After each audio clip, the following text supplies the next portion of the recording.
Solomon kansoke muku akubuzeeko. Yes, pastor. Neyazanye muganda wange mpozi weddira ki ngeye omugeye mukama yebaziwe yebale kuyisa mu mwaka. Amina. Kwandoza omwaka bukyaguggwako tetulabagananga. Twakoma okulabagana mwaka gwaggwa naawe atuwuliriza era abamu nga mutulaba ku mutimbagano. Mukama yebazibwe. Tuyingidde omwaka mu kiseera ekizibu ekisooka tubadde mu kalulu. Nze Eva nkyogera akalulu nze naggwamu dda essuubi kalulu sikiwandika alina kye kayinza okutuleetera. Tuteekwa okubaako ne byetukola ebisusse kalulu kulaba tutereeza eggwanga lyaffe. Yatugamba nti akapapula opapula tekajjaako revolutionary. N'olwekyo okuba akalulu nga tugenda kwonoona byanfuna, tugenda kusiba bantu bagenda kufiirwa bulamu bwabwe, bagenda kulemererwa kukola. Nze twandibadde tutuuka ku point ne tugamba nti nedda akalulu tusooke tukeerabire ba revolutionary bamale okuvaawo, tuoke tukakube nga tewaliwo n'omu alina claim nti twalwana. As long as there is a claim nti twalwana kireeta kye tuyita entitlement. Bwe tuba twalwana ffe tulina okulya, bwe tuba twalwana ffe tulina okufuga. Naye nga tewakyali twalwana, amawanga gonna bw'oba osomye ebyafaayo, oba osomye ebya America, oba osomye ebya Italy, amawanga gonna as long as ba pioneers bakyaliwo kizibu nnyo okukyusa obukulembeze. As long as ba pioneers aba struggles bakyaliwo kizibu nnyo okukyusa obukulembeze. Ne bye baagala bakole bikyuka luvannyuma nga bano bagenze bafa baweddewo, kati abaddewo ne baganidda bali bakadde baffe ekyo kye baakola ffe tutandikire wano tukyuse eggwanga lyaffe tulifole kye tukola ki. Otherwise bwe tunaaba tetukoze ekyo amakomera mujja kuvundiramu bangi. Ekyokubiri abafiiriddwa obulamu bwabwe nabo bangi. Ekinnuma nti ku buli agezaako okuleeta initiative tiwabeewo ekikolebwa. Abantu abattiddwa ku lw'okulonda tewali aboogerako. Abantu abattiddwa as a result of the okulonda kwe twakamala tewali aboogerako. Ne bagenda wa president tebaboogerako. Bwe baboogerako bagamba nti abo babijambiya. Naye ng'ate baba wa testimonies bagamba yali aggala dduuka, yali atudde awo, bali kaganga n'ebyo gundi bye boogerako bino byonna tewali abimanyi. Twetaaga peace and reconciliation. Truth, si peace. Truth and Reconciliation Commission. Okulaba nti tutereeza eggwanga. Mulimu abaasibwa. Akalulu kawedde lwaki basibwa? Naye kati bano abaana okusoma kugenda kutandika. Their parents ababadde ne bakadde baabwe tebakyabalabako. Balala baabuzibwawo tebamanyi bwe banaasoma. Abaafiirwa omanyi bamulekwa bwe babonaabona nga babagabana. Wali okirabyeko? N'agenda omukozesa naye n'amugabana.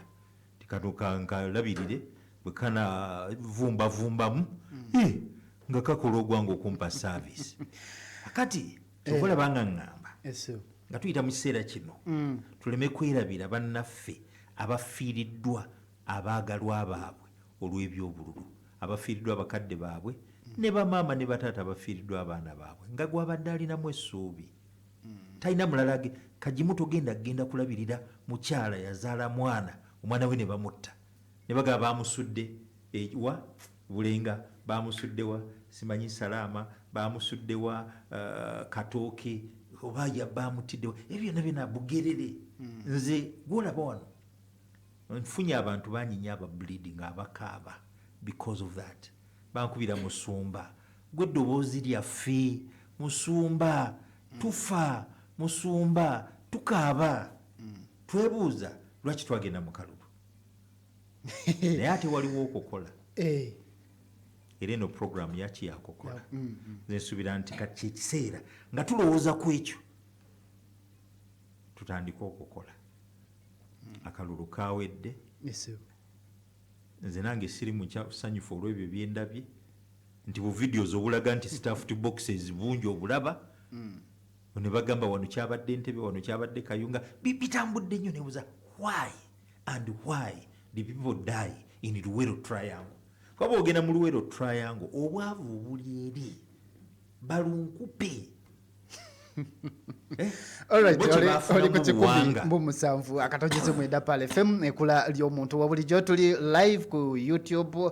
Ogenda kubanga ate oteeka Mpale FM News oba obutonde makula ojja kubanga ate olengera bulungi Pastor Male yateredde dda waniino mu ntebe ku Pale FM. So twali twakoma okubeera naye mwaka 2025 kakati tukomyewo era nga bwagambye nti kati kyekiseera kukola naye ate ebyaliwo byamunyiiza. Kakati ate njagala tubeere nga ate tukubamuko tetubangako nakalulu tetumala okukakuba abadde ku opposition oba abadde yeesimbyewo n'abulawo bubuzi ekyo tekibangawo.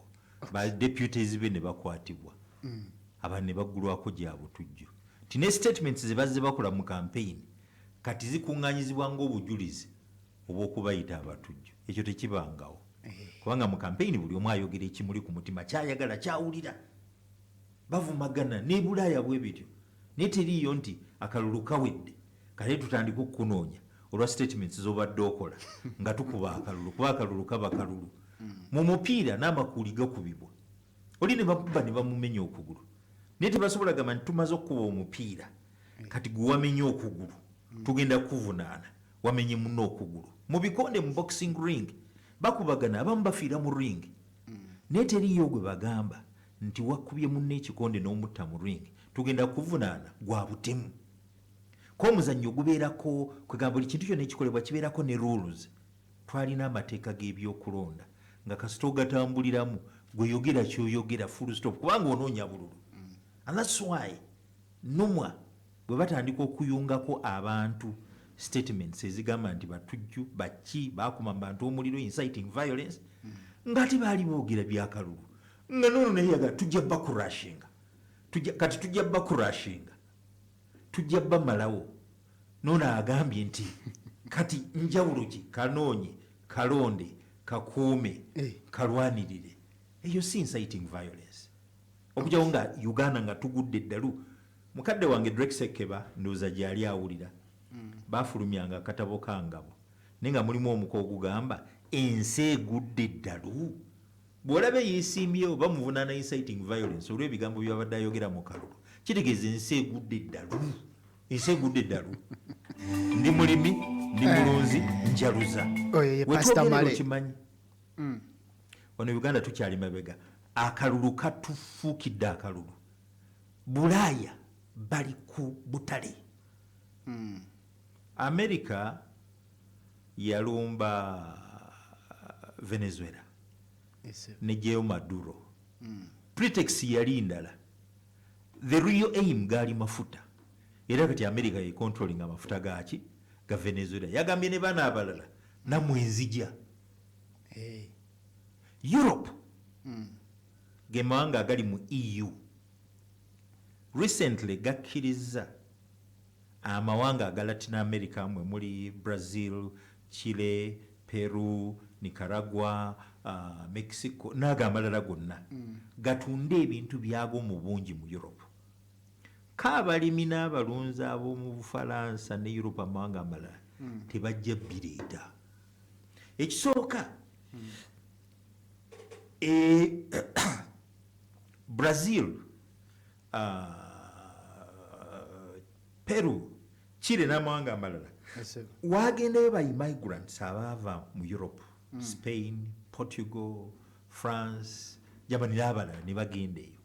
Bwe batuukayo ne bakola zi ranches ne bakola zi farms ziriko combine harvester, byuma byebirima, byuma byebisiga, byuma byebikungula. Ompuliriza bulungi technology kakati nga balima ku kituyita economies of scale balima ku large scale n'okulunda ku large scale. Batunda ennyama mu Europe batunda eno gye batemye batunda eyo mikebe batunda eriki eya buli kika batunda emmwanyi batunda buli kimu kyonna.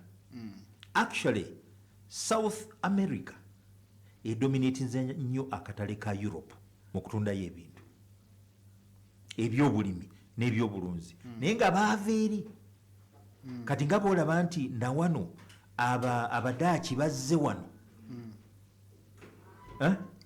bakoze ekibazze wano bamaamidde wano eventually tugenda okwetolola bwe tuti nga abadaaki tebakontrolinga bukontrolinzi katale ka wano naye neeri nga munnansi ali out kubanga bwogenda mu mawanga agagala South America the ordinary natives baavu ne bwogenda Australia aborigines baavu bwogenda mu America US Canada the real bebayita ba indigenous Indians babayitanga ba Indians bankuseeri abalala babateeka ne campus babatte mu campus babatte ekyo kiva ku kinga ate balina open market for agriculture biri bye baakola okudominatinga market ne bagiwamba kati be bagicontrollinga nga bolaba wano nti wano batuleetedde family planning ne batuleetera ebisiyaga then ne batuteekako obwavu bakoze programs ezidisorganizing marital setup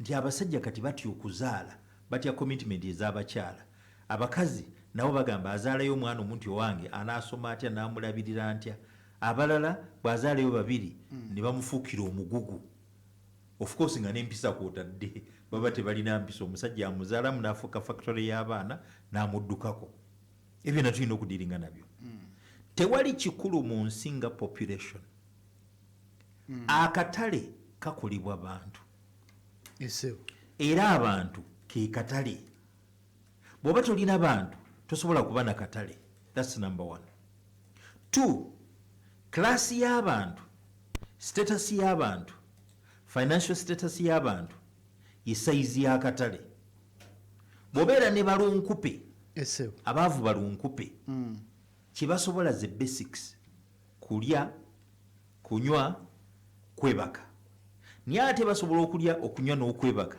naye nga tebasobola bintu bya bbeeyi bweba nyumba ajja kwagala ya mitwalo 2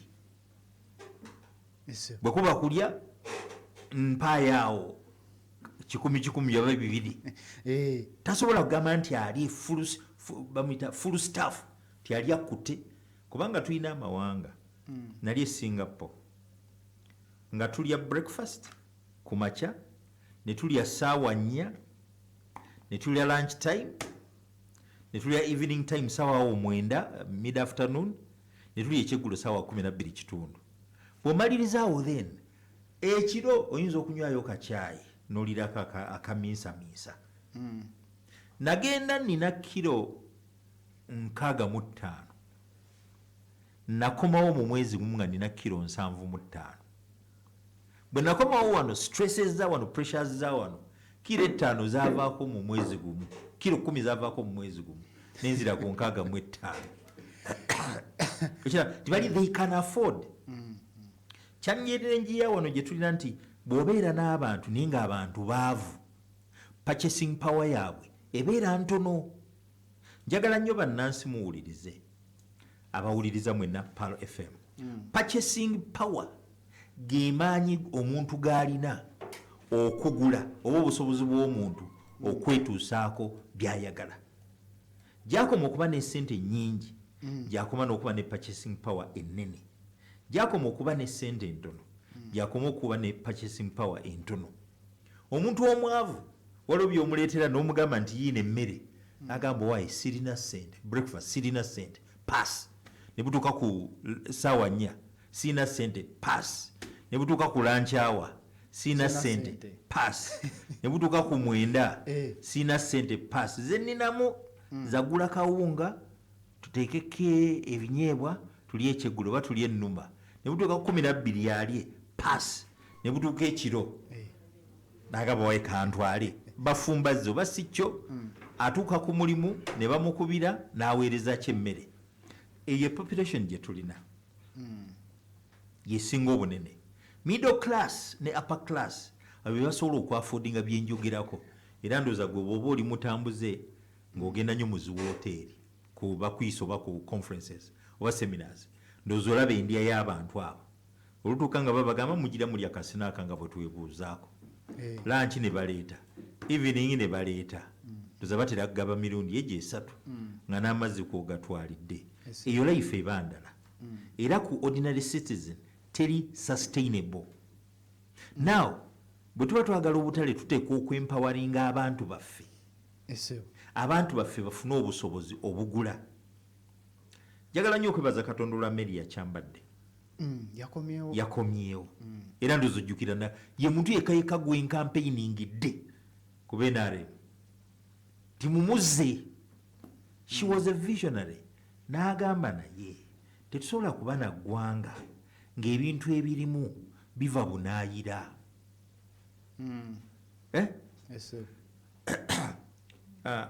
EU kansoke nkweki EU bwe yatadde ba Latin Americans agamawanga Brazil, Chile n'amalala gatwale ebintu mu EU gatundeyo k'Abafalansa tebajja bitundayo ne bajjayo tractor zaabwe malori gaabwe zino zicombine harvester byonna ne babiwa mu makubo n'emmotoka zaabwe.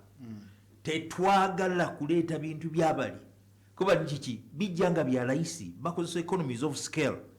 They outcompete us batulemesa okiraba batulemesa. Amawanga gaba Europe ne gabawuliriza ne baga kati mwagala tukole ki bwe baba baagala bijje batwe subsidy ebyaffe bibeere layisi okusinga ebyabwe ne baleeta wano. This is a dumping ground. Tudde wano Kampala Uganda is a dumping ground. Omanyi kye bayita dumping? Kyotoyagala kyotokozesa kasukaawo abo bali kibawe ku layisi ebiddi bye mutagenda kukozesa mu bibawe babiri ku layisi. Gavumenti yaffe efudde akatale kaffe akakanyugibwamu buli kakica adibye mu mawanga amalala bye batayagala. Kabibe byakulya kabibeere byakwambala kabibeere bya bujjanjabi madagala. Nyinza okukolera lisiti naawe n'ogw'eddalu wano wajjawo ebintu ebya layisi naye nga biri substandard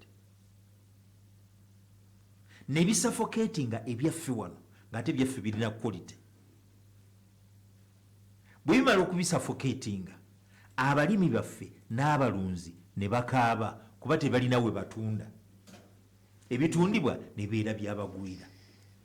Kati ate abagwira bwe bamala okutunda wano ebyabwe ompuliriza bulungi bwe tugamba nti tubaguze ebyaffe tibiri contaminated mutwale nno ku magi contaminated. Olaba n'emmwanyi batandika ogiteekako emisoso twagala faamu kweva ng'eri gundi bimanyi okubeera mu chemical simanyi agrowat simanyi basaanyaawo ebibira nesanga nti twagala ng'eri approved naye nga byonna kye banoonya buying time kuba mutuukira okubituukiriza nga baakatale bakoze eki kuba they are coming in. Kale kansooke nzijewo ndowooza obubaka buno katono nnyo tubeere nga ate tukomawo ne Pastor Male kubanga ensonga zakonyeko zonna nkulu naye wano mu Uganda ffe abasinza okukuba akatale ffe bennyini katale kaffe ffe abakekubidde. Kale katusooke tukomewo. Weebale kuŋŋondeza bulamu bwange bannanga okwoza engoye tekyali kyangu gye ndi naye kati engalo zange ziba mpeweevu ate nga ŋŋonvu olunaku lwonna. Lwaki ki ekyakutuuseeko Maria? Bannaye madamu okuva lwe waleeta White Star Magic obulamu bwange bweyongera okugonda era ng'engoye zitukula mu mangu ddala ate ne zibeera mpeweevu olunaku lwonna. White Star Magic Premium ye mukwano gwabo ab'enjawulo mu bulamu bwo. Awunya bulungi era ayoza n'atukuza. White Star Magic wanjawulo ku ngalo zo. White Star Magic afuula omulimu ogwandibadde omunene omwangu ennyo era omunyuvu ddala. White Star Magic sabuni obwungu w'ebyewunyo omupya ajjudde ebirungo eby'enjawulo okuva mu Bidco ayongera ku byewunyisa bya mukyalawo. Gula White Star Magic mu dduka lyonna oba supermarket ekuli okumpi. Wulira ekyamagero ekikuuma engoye zo nga nnyonjo nnyo olunaku lwonna.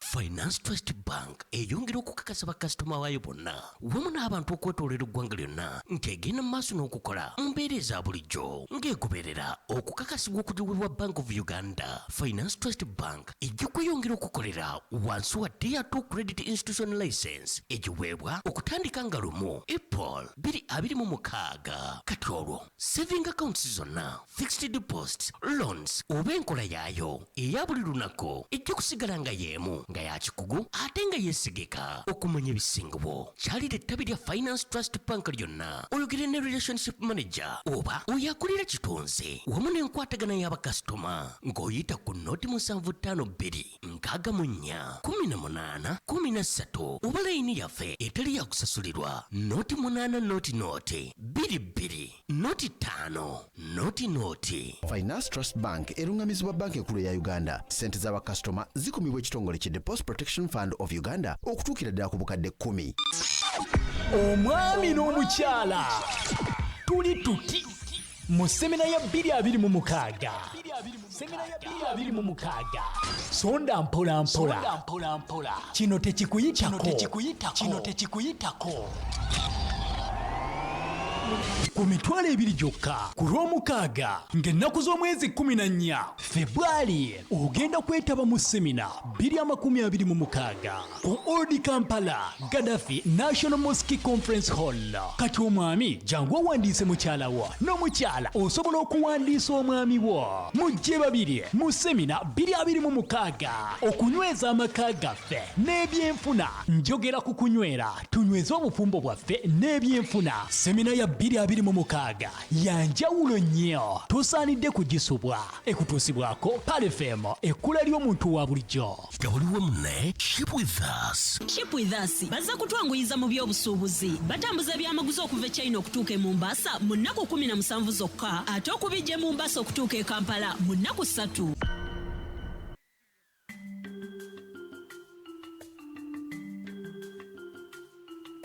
Kale webale nnyo webalire ddala omuwuliza waffe wano ku 17 Pale FM ekkula ly'omuntu wa bulijjo. Ndi ne Pastor Male Moses Solomon. Tubeera naye buli luvannyuma lwa wiiki esooka mu mwezi era nga abeera atukubirako tooki mu katale k'ebyobulimi eby'eggwanga tu Uganda. So ensonga lwaki nateera tukomyewo naye mpola naye ntwala omukisa guno okubeera nga ate mbajjukiza ensitano y'omumanyi mwaka 2026. Ensitano eno ey'omumanyi ekomyewo wano ku mayingo ga 17 Pale FM ekkula ly'omuntu wa bulijjo. Era tukugamba nti okwewandiisa okwetaba mu nsitano eno kwagibwako dda akawuwo. Kale nno tugamba nti jangu wano ku Pale FM Radio ku Coronation Road opposite Old Kampala Primary School. Wewandiise n'emitwalo 2 gyokka. Ensitano eno yakutandika nga lumu omwezi gwa Ramadan. Kale nno tugamba nti sambyako obeere nga ate weetaba mu ate mu nsonga zino obeere nga ate weewangulira ebirabo eby'enjawulo. Kumanya ebisingako awo osobola okuyita ku 0704582 oba 075394063. Mwebale nnyo bannaffe mwenna okutuuliza wano ku 17 Pale FM ekkula ly'omuntu wa bulijjo. Mpozi era ntwala omukisa guno okubeera nga ate mbajjukiza semina y'abakyala mwaka 2026. Semina y'abakyala egenda kubeerawo ennaku z'omwezi nga 14 February. Kitegeeza egenda kubeerawo ku lunaku lwa 6 nga 14 mwezi guno gwa February mwaka 2026. Ku luno nno okusinziira ate ku lipooti gye twafuna, abakyala basalawo ne bagamba semina ezizze zibeerawo tubeeramu ne tuyiga, naye ku luno twagala abakyala babeerewo. Kitegeeza nti abakyala mugenda kubeerawo n'abaami, eno semina y'abakyala n'abaami. Era tukugamba nti gwe wenna anajja n'omwagalwawo ogenda kusasula emitwalo 3 gyokka. Mpozi gwe atalina patana ojja kubanga ate osasula emitwalo 2 gyokka. Tugenda kubeera wali eri ku Old Kampala Conference Hall ku muzikiti gwa Gaddafi. Kale nno tujja kubeera nga ate tutandika ku ssaawa 2 zennyini paka ssaawa 12 ez'akawungeezi.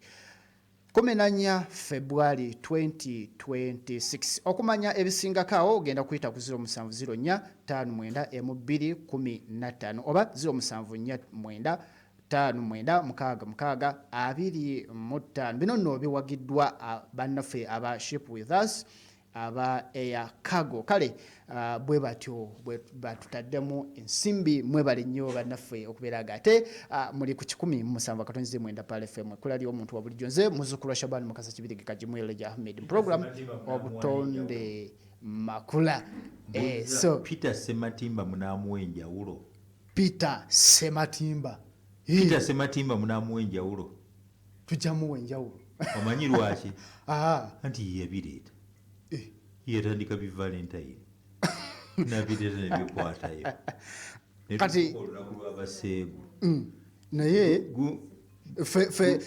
Catholic Church yali erukuza bo nga balulina Peter Sematimba yalupedolinga kati Peter Sematimba sifa abalina okumuwa ndowooza enjawulo ani amuwa enjawulo abantu bebalina okumuwa enjawulo wabula abafunamu buli mutegeka ebivulu ebiggwera ebyo simanyi okay kale katugende ku nsonga yaffe nina gwenda abawananye nnyo omutente nedda abo baproducer baffe lunaku lwabaagalana kakale pastor njagala tugende ku nsonga yaffe engeri gye tulinawo eddakiika entono wano president agenda kulonda cabinet mwe tusuubira abagenda otambuza ebyobulimi n'obulunzi wano mu ggwanga tu Uganda naye kyenjagala omumanya obukugu president bwakozesa okusunsula oba okulonda abantu bano asinziira ku ki kubanga oba oli awo tuyinza okufuna product eyinza okutegeerera eggwanga nti kati police bwete gye tuteeke limit ku bintu ebiyingira eggwanga oba oli awo tukole import and export erimu amakulu president asinziira ku nsonga ki simanyi kwasinziira naye kyemmanyi nti one asinziira ku bali mu kinywi kye bakkaanya nabo n'amuwa kubawa movement ekyo kimu ekyokubiri naawe omulala kubanga alina contribution gye yakola ekyokusatu naawe omulala kubanga agezaako okugabanya enzikiriza ti buli ddiini ekole ki efuneko naawe omulala kubanga amusanyusizza ayagala omurewardinga kati criterion gyakozesa sigimanyi kyemmanyi nti bwe batuuka mu parliament erina vetting process agano ono yesi ebisaanyizo abirina ebisaanyizo byabeera nabyo sinnalaba nnyogobagoba mpozi yalimu okwennyonnyolako Haji Sebaggala Nassa yagenda ne bamubuuza minisita Potpoto ne bamugamba nedda sooka ogenda otereeza eki ebintu byo Museveni yali amuwadde obwa minisita naye n'alemwa okwennyonnyolako ne bamugoba naye abasigadde bonna challenge gye tulina nti n'abalonda tebalina bukugu kubanga wandibadde otunira need eri mu bulimi n'obulunzi what are the challenges omulimi n'omulunzi zafeesinga ekisooka tulina substandard inputs ezijja wano tuziteeke mu bulimi mwe muli ensigo mwe muli eddagala mwe muli ebigimusa mwe muli ebifuuyira mwe muli eddagala ly'enkoko mwe muli enkoko mwe muli ente mwe muli gundi zino bazita batya zino eziwakisa ente enkwaso mwe muli inputs ezirima mwe muli chemicals ezifuuyira n'ebirala byonna tibino ebijja wano si bya bulabe then tulina other challenges nti amadagala mangi nnyo agajja wano ng'oggyeko okubeera substandard bwe gateeka ku date y'expiry tegava ku market bangi kye bakola tulina abagezigezi ku NASA n'enkuluma bagabatwalira ne bakuba packagings empya ne ba-extendinga date waliwo ne chemicals ze balina ezi-extendinga date ekyo badde okimanyi nti ba-extendinga bu-extending date ti osobola okuwa enkoko yo eddagala nga liri expired ninga date eraga likyaliko kuba bagikyusa nowente eyo kyekimu tulina ebitakyakola. Nina mukwano gwange ali saidi z'entebe yaŋŋamba yagula eddagala erifuuyira ente naye bw'aligula n'afuuyira zaagaana okufa. Kye yakola n'addira ate eddagala chemicals ezitta omuddo n'ebirala n'atabika muliri enkwa zisobola okufa. Olaba nti kyokka ng'atangamba nti ente singa erya ku ebyo naye esobola okufa. Kati ndowooza olaba obulabe bwe tukola ki kwetwolekedde naye nga kivudde ku mismanagement nti sekita ey'abalunzi n'abalimi ekolebwamu oba ebeerwamu abantu be balowooza oba basomye ebyobulimi n'obulunzi oba si kyo ba political allies naye nga tebategeera pains z'abalimi n'abalunzi mwe bayita. 2 otunulira obutale n'olaba nti there are so many things on market ebiva ebweru ne bijja wano. Butunda, butungulu, bumonde, ennyama, nkoko, magi. Olaba n'abachina baleetako n'amagi tewabalabye nagali gundi plastic nabo go bagaleeta ne baleeta kuno buli kakica yenna. Kyokka nga Uganda ebalibwa mu mawanga amalimi era amalunzi. Amagi ne gava e Brazil, enkoko ne ziva e Brazil ne ziva e South Africa ne bijja wano nga tulina abalunzi. 70% of the workforce eri mu Uganda eri mu bulimi na bulunzi. Katwetaaga omuntu asobola okutunulira ebyo. Unfortunately kubanga tubadde mu yolerero gwa byabufuzi era tebajja mutuwa. Nekyo nze sirina ssuubi ti president kuno agenda kukola ekyamagero. Tutya ate ng'ate betulonze oba oliawo bapya bagaininze knowledge ate beetegereze eggwanga bukya bwe lirina okutambula. Guluta misana naawe olinga enkoko y'omutamiivu. Bano betulonze ekisooka basipendinze ssente nnyingi nnyo. Fokasi yaabwe egenda kuba okununula ssente zaabwe basobole okuzzaawo beekubagize.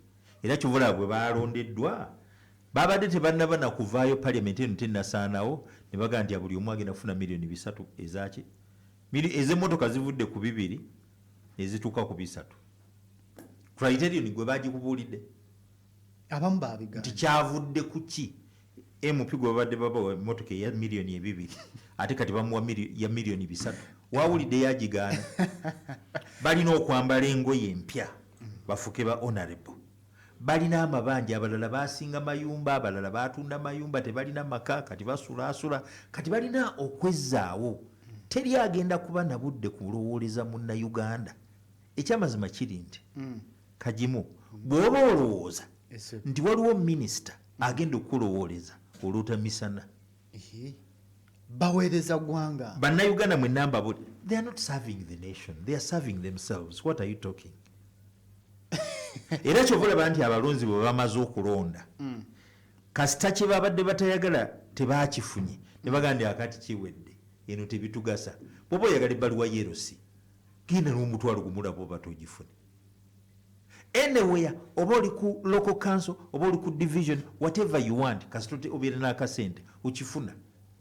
Ba police makers be babadde abakulu okulonda naye baataddemu ssente. Walabye muganda wange honorable council kansani Sibambi sibiddamu saagala mbakoledde kino bantabukidde kino nakino. Kati olaba nti beekyaye abantu bataddemu ssente ate tebabalonze. Abayiyeewo ennyingi be bagenze nabo. Abalonzi njagala okutegeeza mwatunda birthright yammwe kasita mwakkiriza okulya ssente za bannabyabufuzi.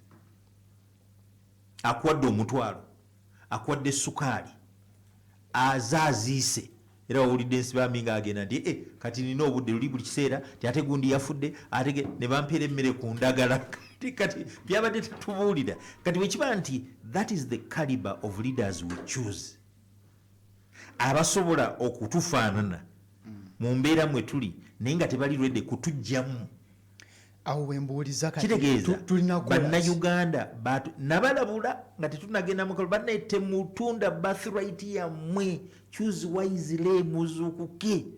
Bannayuganda nange bangiye kati baba banjimba koleki mbagambe ngansi bami temuddamu kuntawaanya naye sijja kibagamba kawambi obulumi bwamwe nkola kubanga ndi mulimi ndi mulunzi abalimi tulina okukola kino tulina okwekolamu omulimu twogeze eddoboozi limu ebufalansa bwe bakkiriza EU bwe yatadde ebyamaguzi bya South America biyingire ne bagamba nedda actually kye baakoze babikendeezezaako omusolo biyingire mu bungi ko bano bwe muba mubikkiriza twekalakaasa tubiganye ko bano nti kale mwe tugenda bawa subsidies bali tubakendereza ku musolo naye mwe tubawadde subsidies kitegeeza nti ekintu bwe kiba osobola kitunda siringi mutwalo yes naye nga okukitunda ofunemu olina kitunda gumu kitundu gwe tunda omutwalo tukuwa 5 ofune omutwalo gwona ekitundu ekyo kye babagambye eddiru gye bakoze and that's how they succeeded okujja okukkirizisa bafarmers okuzzaayo emmotoka zaabwe loole zaabwe trucks zaabwe n'ebirala mu faamu zaabwe. Njaga tuddeko emabegaawo nti kabineti ebadde eweereza eggwanga abakulira mayifu Honorable Frank Tumwebaze saako ne banne ba retired generals bonna babadde abakulira abadde bakulira obulimi n'obulunzi wano so bakomewo batusavinge oba kikyolabaawo sirina kyenfunyemu nga bali mugondi sinaje obumonde buba buvudde Kenya ne bujja wano as long as there is dam kati wetwogerera emmere y'ebisolo ebadde eva mu Europe kati akatale k'emmere y'ebisolo omanyi akakutte badaki abapathide aba South Africa Nelson Mandela be yalwanyisa be bakakutte bwe bakakutte olowooza banaakata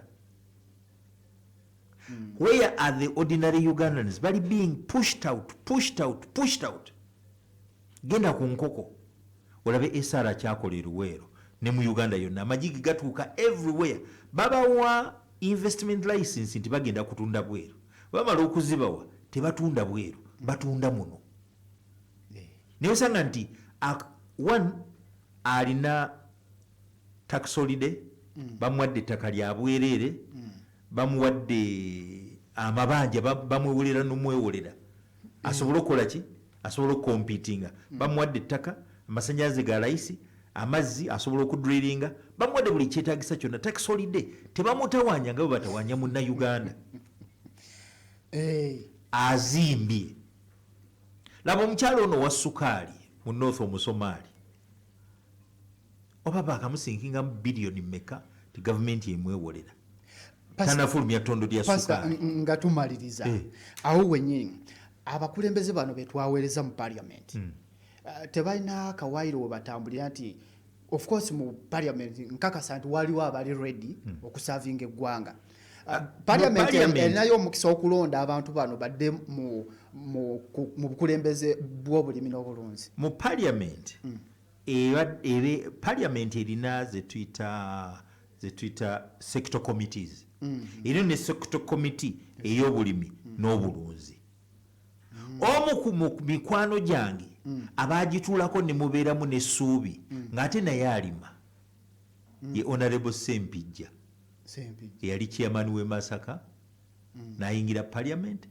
n'afuuka minister wa gross normal agriculture n'amaliza bwe bataamuzza nga ye minister wa defense he disappointed me talina kyeyayamba ku mulimi ng'ate ekitundu kye kyabalimi n'abalunzi 2 omukulu Bright Rwamirama simujasi simulunzi simulimi twali mu meeting naye nendraisinga issue nti mu container village waliwo kampuni bagiyita Bukoola naliyo nga mayifu ministry ya agriculture ne Uganda National Bureau of Standards zizze okufuukuuza substandard agrochemicals kwolwo Bukoola teyaggulawo department yaye ekola ku agrochemicals naye department ekola ku kujjanjaba ebisolo yo yaggula nembuuza why didn't they open? Tebamanya. Baba tippinga nti tujja temuggulawo naye baafuuza ne bakwata bino ebyabano kyokka nga ate oli ye supplier. Nkiraisinga nga tuli mu meeting Entebbe, twali mu hotel bagitaani Entebbe eyo waliyo hotel twalinayo gundi meeting yaffe n'aba agriculture, omanyi bampita nnyo aba agriculture nendoyizinga that issue. Minisita bwe yali ayanukula wadde ogamba nti akisenyako yasirika we pi nga kisolo kye ekyekuniza ng'effumbe yeekuniza nga ffumbe. Kaakati bano ne baŋŋamba pasita ebyo tawaanira bwereere eyo kampuni ministry yagiwamba abaamu mwe bali. Nali lumu ngera tuli mu forums ez'enjawulo omu ku baali ministry naga nti one day ba approvinga emmere y'ebisolo kilo obukadde 10 one day ziyingire eggwanga, just one day 10 million. Kati ne weebuuza soko lindeko omulimi alima soya soya wa mutundewa nga soya akola mu mmere y'ebisolo ava bunaayira. Omulimi wa kasooli kasooli wa mutundewa nga kasooli akozesebwa mu pellets ava bunaayira emmere gyewedde. Cotton seed cake, sunflower cake, shells oba limestone, local raw materials ezandiyambye okuwa abantu baffe emirimu baboosting production by increasing income bafune purchasing power bali bye tukola tetubawagidde. What happens bwe tuba tetubawagidde kitegeeza tibagenda kuba bankuseere, tebagenda kusobola kugula even bye tufulumya. Kyokka nga tetojja kufulumya nkoko oba ofulumya ennyama oba ofulumya magi ogamba abazungu bagagule, bajja kugamba sorry contaminated. Batuguza emmere, batuguza eddagala, ne batuguza enkoko, ne tukobaguza products ne bagamba contaminated. That is where we are. So bannayuganda tuzuukuke. Bwe tuzuukuka fe abalimi n'abalunzi tukozese nnyo ebyaffe ebyawano.